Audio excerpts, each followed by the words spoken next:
As you all know, Sonic CD's Japanese soundtrack is one of, if not my favorite video game soundtrack of all time. It's one of the most unique and diverse soundtracks I've ever heard, and I made countless amounts of videos on it. And I'm planning on this video being my last video on Sonic CD's Japanese soundtrack. This is like my farewell, you feel me? You know, I think Naofumi Hataya and Masafumi Ogata, the guys who produced this soundtrack, are true geniuses, and Sonic CD's Japanese soundtrack is a spawn of their genius. In today's video, I'm going to be looking at 3 of my favorite songs from this soundtrack, and I'm going to be highlighting, analyzing, and discussing some of the genius aspects that can be found in these songs. But before I get on with that, make sure to leave a thumbs up and let me know down in the comments below what you think of Sonic CD's Japanese soundtrack. I know most of you niggas are going to say, oh yeah, it's good, so really go in depth with these comments. Send me a whole fucking paragraph on what you like about Sonic CD's Japanese soundtrack, you feel me? Alright, so I'm going to be breaking these songs down in 4 components: composition, sound selection, mixing, and visual representation. This is kind of like my first time doing this, so bear with me if this seems a little bit crude, you feel me? But I think this is going to go really well, and if y'all want to see more, let me know, because I will do more, you feel me? Alright, I'm going to start off with Palmtree Panic, the first song that you hear in the game.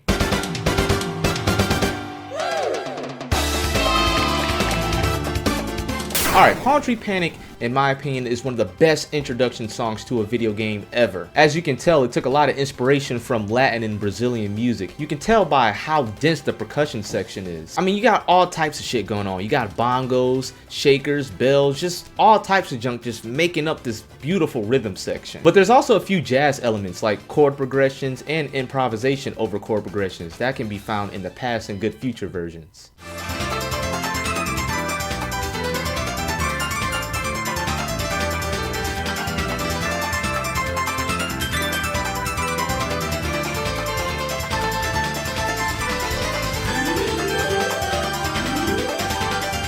One of my favorite things about the composition of this song is the main chord progression, D minor 7 and C major 7. The reason why I love these chords so much is because they're extremely fun and easy to improvise over. Let me show you what I mean.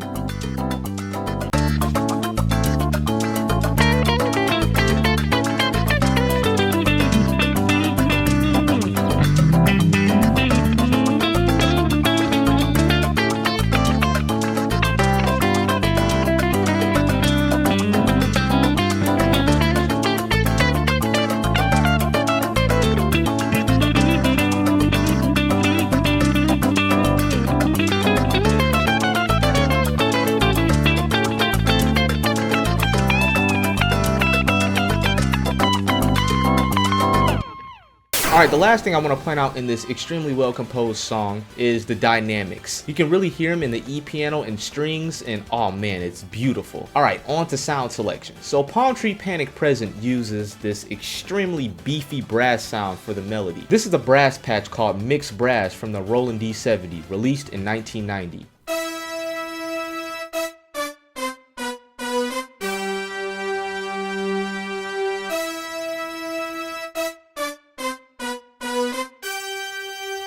This brass section can also be heard in Quartz Quadrant Good Future, Stardust Speedway Good Future, and the Boss theme. I also love that fretless bass, man. It's like it has this extremely creamy texture, man. It massages your ears, you feel me? Unfortunately, I don't know what synth that bass came from, but I'm assuming it's like some old Roland synth. I also really love that saxophone that's soaked with delay. It kind of reminds me of some exotic bird you would see in Palmtree Panic singing or some shit. It's beautiful.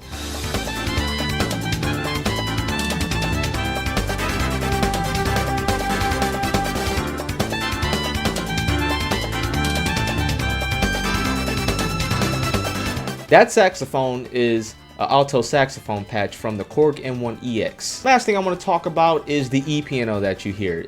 It has this really rich texture to it that I like, and it adds a lot of depth to the song, you feel me? I think it's beautiful. Alright, moving on to the mixing side of things, I think the mix in this song is great, and it surprises me because there's so much things going on in the background. All the instruments are leveled and panned precisely, you know, to get that optimum amount of space, that right atmosphere for the song without, you know, having it sound like it's overcrowded. The brass section is really up there in the mix, and it's right in your face. It really adds to that hype factor of the song. Even though there's already a sample of like people cheering and screaming in the song, the brass section kind of gives me this vibe of like people like singing and welcoming you and cheering and shit to the beautiful world of Palmtree Panic. And can I just say, the delay on that saxophone is majestic, my nigga. I also dig the dry, punchy drums that you hear. There's not a lot of reverb on it, which is really good. It's like the type of drums that you would hear in a lot of Latin music, you feel me? I'm also a really big fan of those synthesizer tom rolls. It adds a whole nother layer to the already extremely dense rhythm section, you feel me? Alright, on to visual representation. In Palmtree Panic, there's so much shit going on in the background, it's crazy. You have these mountains, and then you have waterfalls falling down the mountains, and you have a forest and everything. Palmtree Panic is extremely detailed itself, and I think the song really matches that because there's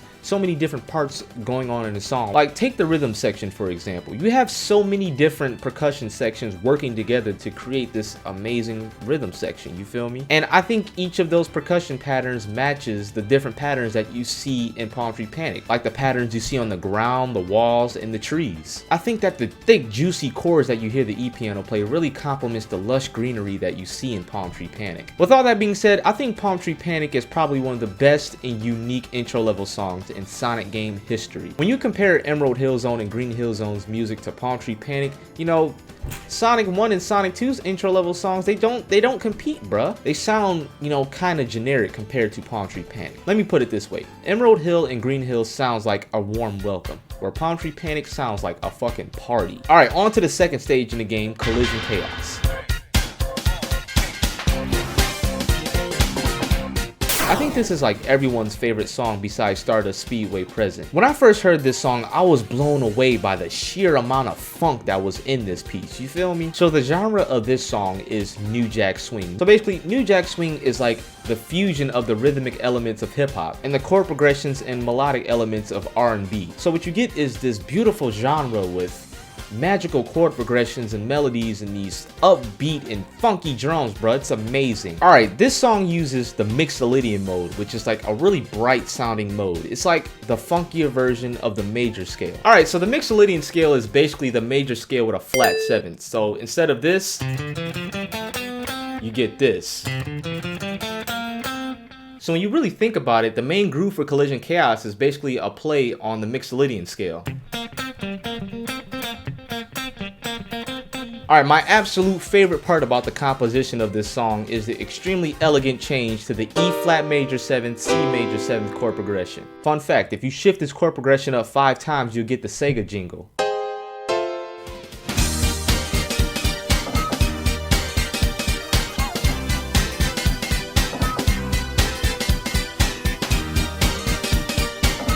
Alright, on to the sound selection. Alright, Collision Chaos uses these New Jack Swing like drums from the Korg 01/W. God damn, look at that nigga's mustache! Which was released in 1991. It's kinda like Korg M1's son. This song gets an extra million points from me for using the Seinfeld slap bass, which can also be found in the Korg 01/W. There's also a number of samples that can be heard in this song, like the sample, which can be found in track 32 of 0G Data Files 2. The 3-2-1 Kick It samples can also be found in 0G Data Files 2, this time track number 67. 3, 2, 1, kick it. There's also a few other samples too, but no one's located them yet, unfortunately. But, you know, as time goes on, we'll be finding everything that was used in this beautiful soundtrack. Alright, on to mixing. So, right off the bat, I can hear that there was a different approach taken to mixing this song. There's not that much going on like in Palmtree Panic, so there's more room for effects and shit like that. The bass is not as prominent as it is in Palmtree Panic, and it's further back in the mix, which is not necessarily a bad thing. You see, the drums have a little bit of gated reverb on them, and that reverb takes up a lot of space, so you don't want to have the drums and the bass clashing. So it makes sense to turn the bass down and have those drums be the primary driving force of the song. I also like how they have all the samples panned, so you'll hear a sample pop up in your left ear, then you have a sample pop up in your right ear. It's kind of sweet. It makes all the sense in the world though, because the rest of the instruments, like all the other synthesizers you hear, are really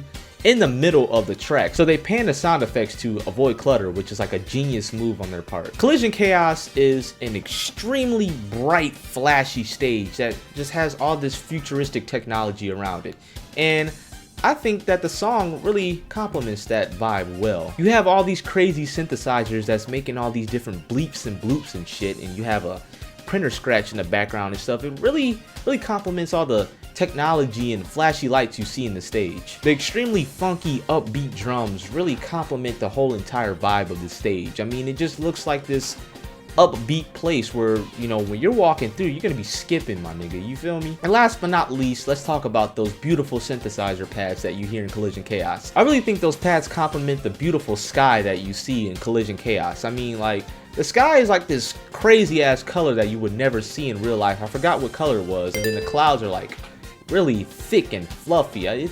It blends together so well. Alright, last but certainly not least, in fact, this is my favorite song in the entire game, Quartz Quadrant.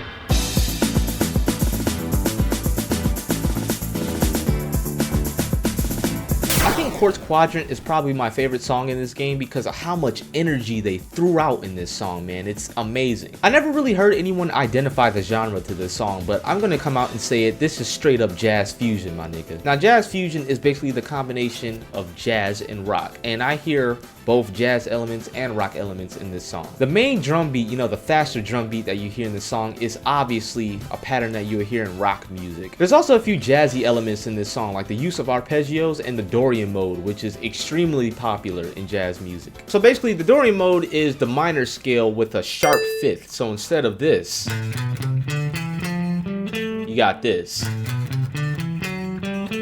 This song also uses the anime chord progression, otherwise known as the 4-5-3-6 chord progression, which is extremely popular in Japanese music. I mean, you hear it in almost every anime opening and ending ever.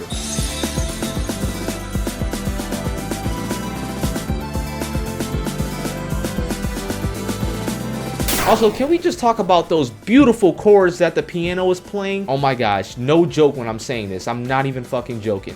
That is the most beautiful chord progression I've ever heard anyone play on the piano. Alright, on to the sound selection. So I'm a huge fan of those punchy 909 drums that you hear in the beginning. I've never heard anyone use 909 drums like that, so I think it's really sweet. I'm an even bigger fan of those industrial-like drums that you hear throughout the rest of the song. The melodic sounds used in Quartz Quadrant is strikingly similar to the melodic sounds used in Palmtree Panic. But this time, instead of having a brass section from the Roland D70 and a saxophone, Quartz Quadrant uses some sort of clarinet or something and a brass patch called Brass Swell from the Roland JV880, released in 1992. Fun fact, I own a Roland JV880 and the whole reason why I got it was because of this song. Something about that extremely bright and rich brass section resonated with me when I first heard that song. I was like, bro, I have to find the source. So I did a little bit of research on the gear that was used in Sonic CD, and I came across some old forums that mentioned two keyboards, the Korg N1 and the Roland JV880. So pretty much my only option was a Roland JV880 because there's already a Korg N1 VST. And I'm gonna keep it 100, bruh. I really bought this thing on a whim. There was absolutely no guarantee whatsoever that I was gonna find some Sonic CD sounds in this bad boy, but turns out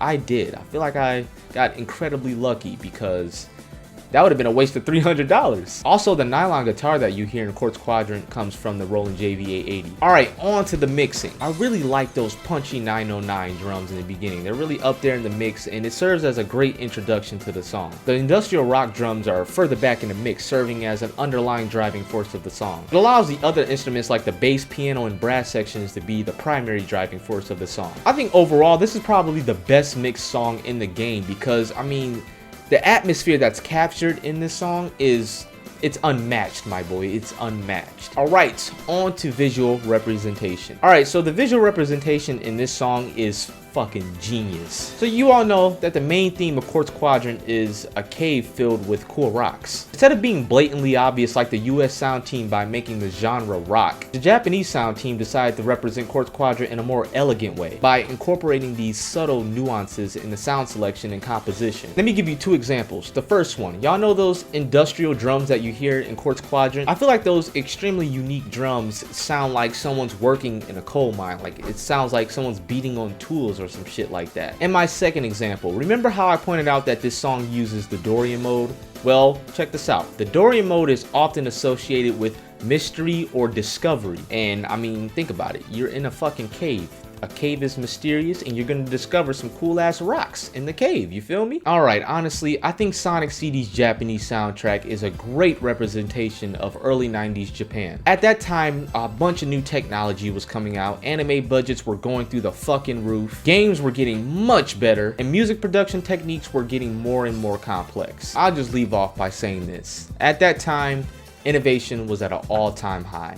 And I can really hear that in Sonic CD's Japanese soundtrack. In this soundtrack, you hear that there's a fusion of so many different genres and there's so many different influences that make this soundtrack a masterpiece. Alright, that is my final video on Sonic CD's Japanese soundtrack. The genius of Sonic CD's Japanese soundtrack. Alright, thank you all for watching this video. I hope you all enjoyed. If you did, make sure to leave a thumbs up, and if you didn't, leave a thumbs down. And like I said in the beginning of the video, let me know what you all think about Sonic CD's Japanese soundtrack, but really go in depth. Tell me what part about Sonic CD's Japanese soundtrack do you like? Do you like the composition? Do you like the sound selection?